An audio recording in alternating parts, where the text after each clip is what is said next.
What if I told you that there was a game where you could travel through time to different wars throughout history and bring futuristic weapons with you to destroy your enemies? Sounds fun, right? Well, that's exactly what this game did, but despite the awesome concept, it got terrible reviews. But was it really that bad?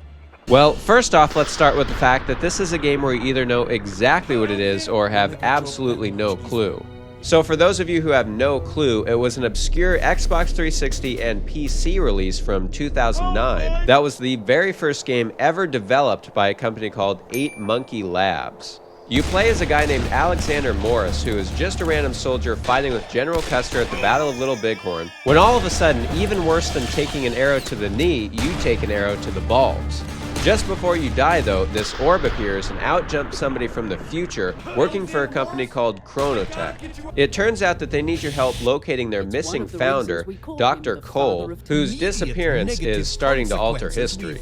Now, the issue with this game was that this cool idea wasn't executed as well as it could have been. Most players didn't like it because of a long repetitive storyline where basically each mission is just based around protecting somebody or blowing something up. And then there was also the extreme lag that makes the game almost unplayable at times and freezes the screen for a second every time the game autosaves. And another complaint players had was that the back of the game tells you that you get to travel to 5 different time periods: the Civil War, World War I, World War II, the Battle of Little Bighorn, and Pompeii in 79 AD. And while this is technically true, 85% of the game is spent in the Civil War or World War I. I will say this though, and I can't stress this enough, it is so much fun to use futuristic weapons in historic battles. The combat in this game is absolutely my favorite part about it, and I think most other players would agree.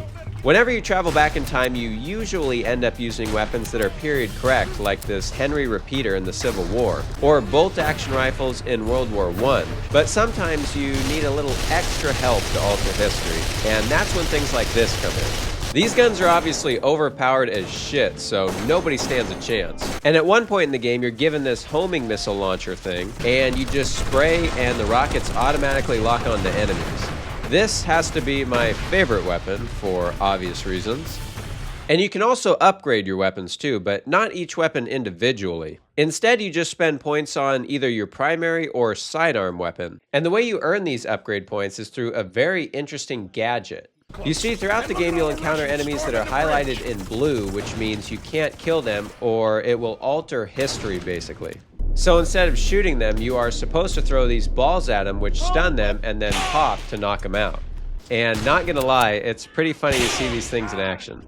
And although the actual gameplay of the storyline is way longer than it needs to be, there were actually some really good twists and turns that kept me engaged along the way. For example, in one of the Civil War missions early on, a rival time travel group spawns and tries to stop us from altering history. I was not expecting that at all, and a few levels later we actually kidnap one of these enemies and we take him back to the lab for interrogation. Then about halfway through the game we find out partly why they were attacking us. You talk to this old dude who tells us that we are currently working for the bad guys. That's never good. And when he appears again at the end, things get really crazy. But before I show you that, one thing I want to mention real quick is that the second half of the game is basically exactly the same as the first half, although you do switch sides at one point, meaning you fight for the South instead of the North in the Civil War, and the Germans instead of the Russians in World War I.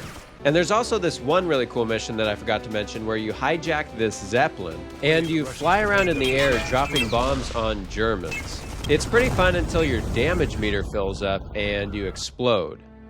Finally, at the end though, we locate the missing founder of Chronotech, who's in Pompeii, and he's painting the volcano that's about to erupt. This level is a futuristic battle in an ancient time because it's all about getting to the founder before the other time travelers do. One thing that's funny about this level is the ancient soldiers try to charge you with their spears and shields, but stand absolutely no chance. But anyway, fight your way through the level and rescue Dr. Cole. And if you're like me and you wanted to see the volcano explode, I have some disappointing news. It never does. But this next part is why the ending was a bit weird. We get back to the lab and the other old guy comes and crashes our party, and he tells us that he's the future leader of Chronotech, and then he proceeds to kill Dr. Cole.